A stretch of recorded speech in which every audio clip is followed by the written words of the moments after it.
Well, as she said, she has stories for Africa, so you may speak with her at the tea afterwards. So please make sure that you leave a little time in your schedule to do that.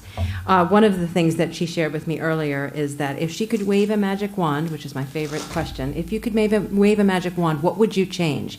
She said, no more PDFs, no more silos, no more agency silos. So if we have the power, and we do have some, we can address it step by step. Next to share another fascinating journey is one of the key people who drove the collaboration of 12 councils in the Waikato region to jointly launch the Waikato Data Portal, a feat on its own that's worth celebrating, and local government showing central government how it's done.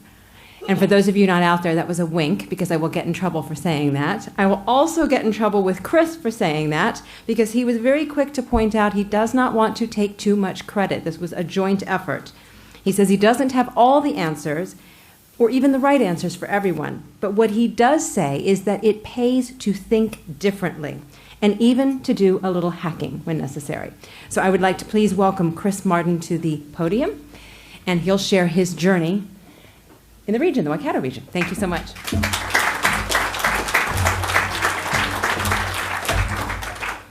All right, thank you very much.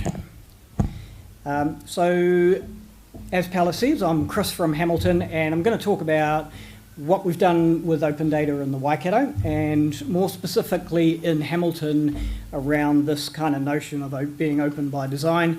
And then I want to touch importantly on how we sort of support that internally within our organisation using our strategic performance framework. But I want to kick off by just talking about purpose, which for me is around empowerment.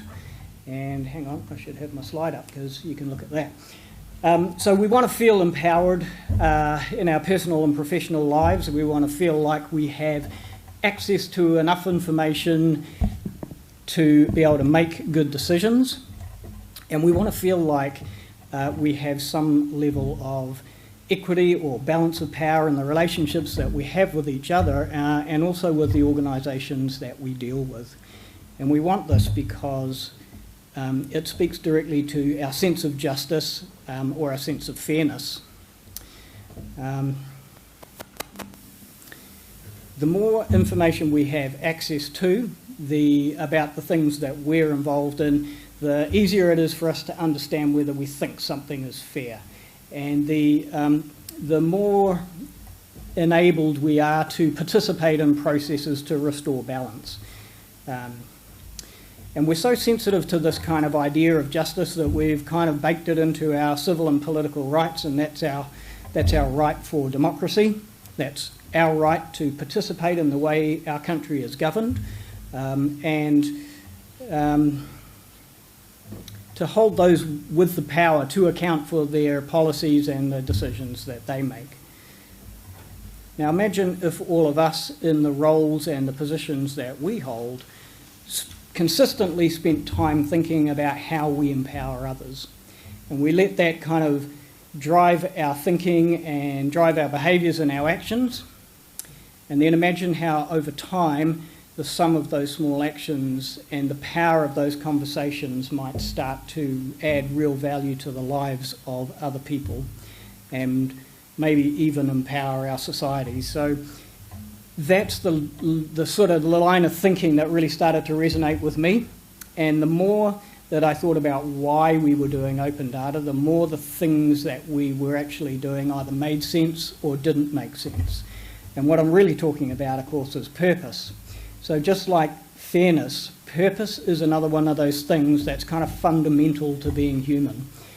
Whereas fairness tends to guide our thinking, purpose drives it, and it makes us strive to achieve certain things. And that is the key point, because open data is open-ended. It is not a project that you get into and then it's done and you walk away from. And without a sense of purpose that sort of drives you, it's very easy to sort of like start something and then fall away or go off task over the long run. And that's particular for government and local government, because there's always so many other things that we need to think about and contend with. So, yeah, I needed a way to kind of bring that thinking together, and so I kind of came up with a purpose statement for myself, and that is it: to empower others through securing the long-term value, usefulness and transparency of our data. And I really like this, not only because it's short and I can remember it, but because it actually embodies so many of the things that are really fundamental to open data. So empowerment is the whole essence of it for me. And long-term speaks to the fact that what we're really doing with open data is we're creating a legacy for future generations. This is going to outlast me, it's going to outlast you. When we talk about value, we're really talking about focusing on the right data. Nobody wants to see necessarily a database about how many chairs we own, but there are other types of data that are really important for society to understand. When we talk about usefulness, that's all the good stuff around data management and quality. So what state is your data in? What quality is it? How do you structure that data and how do you make that data accessible? And then, of course, transparency is really our commitment just to be accountable. And so in that one statement there, that's what I use to reset my thinking all the time. Am I doing the right thing? So when we started talking about open data in the Waikato, it very quickly became apparent that we should not be doing this 13 different times in 13 different ways. And so we decided to work together. There are 12 councils in the region and then the Waikato Regional Council, which sort of sits over the top. And I'm looking at this and I think I'm out of step. There we go. And what we decided to do is we need to think about this from our customer's perspective. So from the customer's perspective, if they want to find data, they've got to go through the council, navigate their way, thank you, across 12 different councils, and then they have to know the right person to talk to. And that's just a barrier for people who want to find information. So we decided to create one point where people can come into, and that's the Waikato Data Portal. And through there they can find any data that the Waikato councils publish, and they can also find a list of contacts which will take them directly to the data and GIS people within those councils. So we're trying to make it much easier and lower the barrier for people wanting to find data, because that does so many things for us. It improves the chance for innovation and improves efficiencies and all of those good things. The sort of scope for that piece of work was really around those three things there.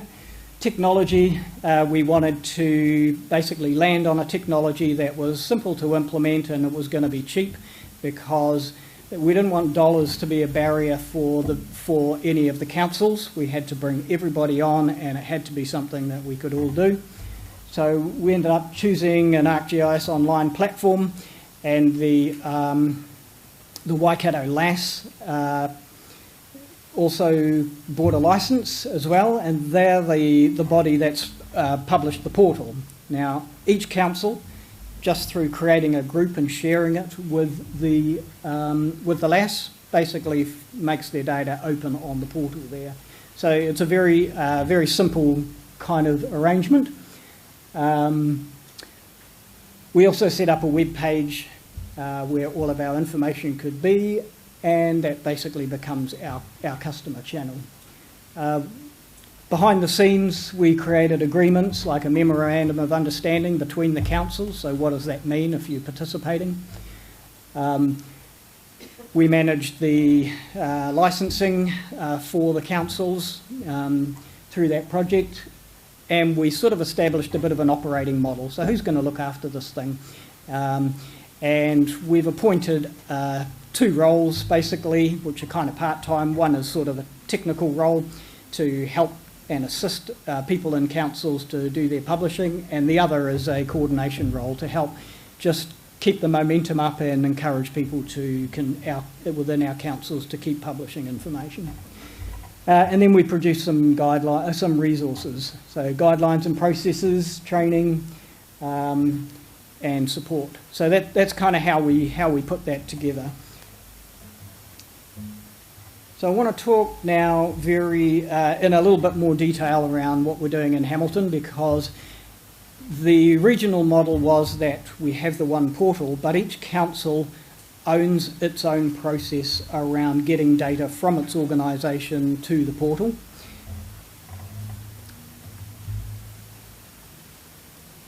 And in our council, we decided that, we wanted to slow down and we wanted to try and get this as right as we possibly could. So we did a lot of brainstorming and we come up with this thing that we call our open data pipeline. Now, it starts at one end with basically identifying the data that we have. So where is it? What is it? Who owns it? And then we identified that we had to do some kind of assessment on the data. So how ready is that data to be made open? What quality is it? Can we assess it for various things like sensitivity, commercial sensitivity, political sensitivity and privacy and those sorts of things? And then what shape is it in? So is it just a database sitting somewhere obscure? And if so, it needs to be shaped and it needs to be provisioned onto one of our corporate platforms so it can be managed. We look at data modelling, so how useful is the data, and then we get an approval out the end. So this is, throughout this whole process, we are working with the data owner within our organisation to make sure that we take them on the journey and that at the end we end up with some form of authorisation from them that serves as the artefact that they've been on the journey, they understand their responsibilities, and that it's been approved for release. So when I talk about sort of the data modelling part, we've recently done this with our animals. Here's just a slide showing a data model for animals. Within our regulatory system, all our animals data, if we published it the way it came out of our regulatory system, people wouldn't really know how to use it unless they owned that system or were very technical. What we've done is pulled all of that apart, so we look at how it relates to each other, and then more importantly, we sit with the data owner for that animals data and we say, what is this? What would you call it in real terms? So we give everything useful business names and we understand the relationships properly, and we then build a process that takes it from our regulatory system into this model in our operational data store. So if anything changes, this model updates. What we've then done is we've sort of built a console over the top of our operational data store, which allows us to actually then look at into that data model. And you can see that it's got a field there for description. I think I can make that bigger, description, and then a little open data tick. So what we've done is we open that up to the data owner and we say, you're responsible for putting your descriptive metadata in. So you describe the data the way that you would describe it. And then we'll negotiate with you whether we think that field or that column can be open to the public. And a lot of the time there's a bit of hesitancy there. They sort of say, oh, we wouldn't want that open, or we wouldn't want that open, but we have to really try and guide that conversation around sort of trying to make everything as open as possible, and we've got a process that I can kind of show you a little bit later on. But if we end up saying, negotiating to make it open, we simply put a tick in the box. That's something that only the data services team at the council can do. We don't give that right privilege to anyone else, because what happens behind the scenes is we've written a bunch of code that then goes onto the platform, and if the tick's in the box, it fires out to the API on our open data platform. So from our perspective, it's as simple as working with the customer, and we make an agreement, we tick the box, it's open. So here is the process or the form that we use to give our customers confidence that they can make certain things open. We didn't sort of know where to start with this. There's a lot of stuff that you could do, should do, or think about, and so we worked with Stats and we worked with Devanti to help kind of come up with a template, if you like. So at the start, we describe the data, and if we've built a new data model, we'll put a snapshot of the way that hangs together, and then the template simply goes through about three or four pages, and it basically covers this sort of stuff. So we assess it for legal and commercial risk, privacy, risk of de-anonymisation, reputation, political risk, and those other things there. So there's beneath those, each of those things is probably a series of 3 or 4 questions, and we've organised it in a way that you go through and you should be able to tick yes to all of the questions. If everything lines up as a yes, then boom, we're all happy to release that data, and the customer signs it off, and that forms our agreement. So that's kind of how we're doing that inside. Once we have that agreement, then the tick's in the box and it flows out here. This is the just a snapshot of the Waikato data portal, and that's how our data turns up. That's also harvested by data.gov.nz. So anything that's open on the Waikato data portal is automatically going to be able to be found on data.gov.nz. So in terms of a process now, we have this really, really nice stitched up process end to end, and a nice way to have a conversation internally with all of our different data owners, because while we may sort of manage the sort of data function within council, we really understand that it's the people who collect and use and administer the data that are the important people to take on the journey. We also acknowledge the fact that once you have your data in a really good space, it gives you the ability to tell your own story. So part of open data for us has been about, let's not make the data open, but let's make the story open as well.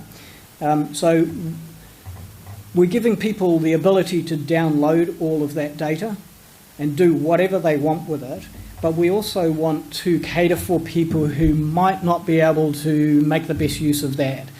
So we put it together in a Power BI dashboard, and we say, here's the information as we see it. And then we'll publish the link to this as well. So if you can find the data, we haven't published the link to this one yet, but the idea is you find the data, you can then download the data, you can also navigate your way to a link of how we've put the data together and presented it to you, and you'll also find a picture of that overarching data model so that the data people who want to use it, they understand how the data fits together. Okay, so we're making it as useful as possible. Back to the process. Right, so internally, we want a way to be able to understand how we're travelling on that journey. So we've created this thing, created a Kanban board, which essentially sits right across the top of our pipeline, and the headings at the top pretty much mirror the pipeline that you saw earlier. And each data item has a card, and those cards kind of collect various bits of data or metadata about where that is in the process.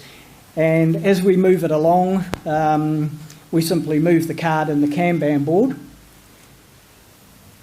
and we can tap into all of that information, so the information that's in the card along with the card's position in the Kanban board, and we can display that in another Power BI dashboard. And what this sort of tells us is how many have we identified, how many are open, where are all the others in the process, who owns that by group, by business unit, and that kind of thing.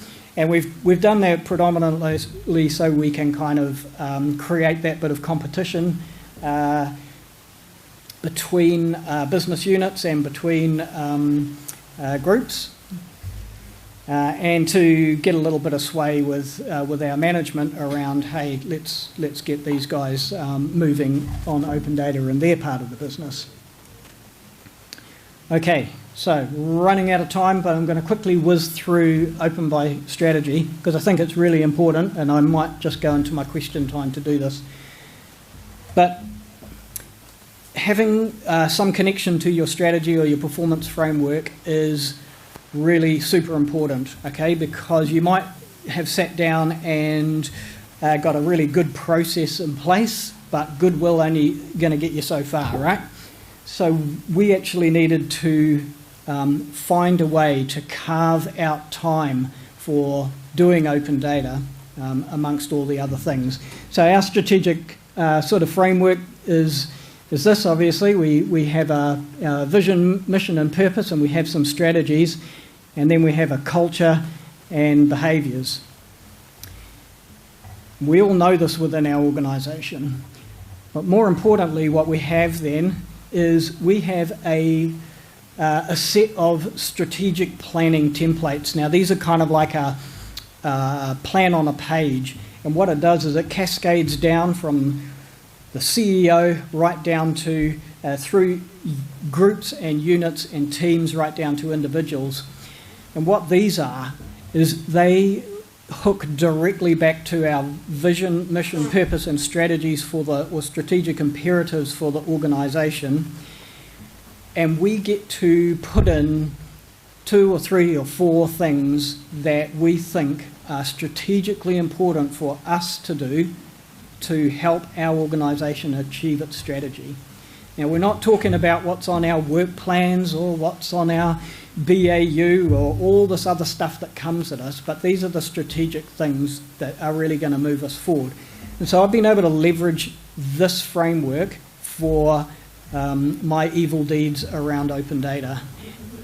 And what it means is I can put things in there, and because I can show it aligns with our strategy, I can then divulge it down to all the people that report to me, or all the people that might be associated with me, or all the people that I can coerce in the tea room or the corridor to say, hey, you should put something in your SPT around open data. And because it's there, it gets done. Because these things get talked about constantly, and they get measured 4 times a year. And we don't just measure them in terms of have we done stuff, but we talk about how have we done it, but also what do you need to be able to do it successfully? And that's in terms of skills, knowledge, experience and mindset. So we support our people to deliver on these things because they're important. And that's a great strategic framework to have. That is something that really helps us drive change in our organisation, and it's helped me be successful with where I've got to so far. And if I had to put it on a continuum, we're there. We're so far down this end, but we have some really good stuff kind of cooking at the moment, and we're looking forward to some really good stuff in the future. So I appreciate, Paul, the opportunity to come down and speak. Thank you all very much.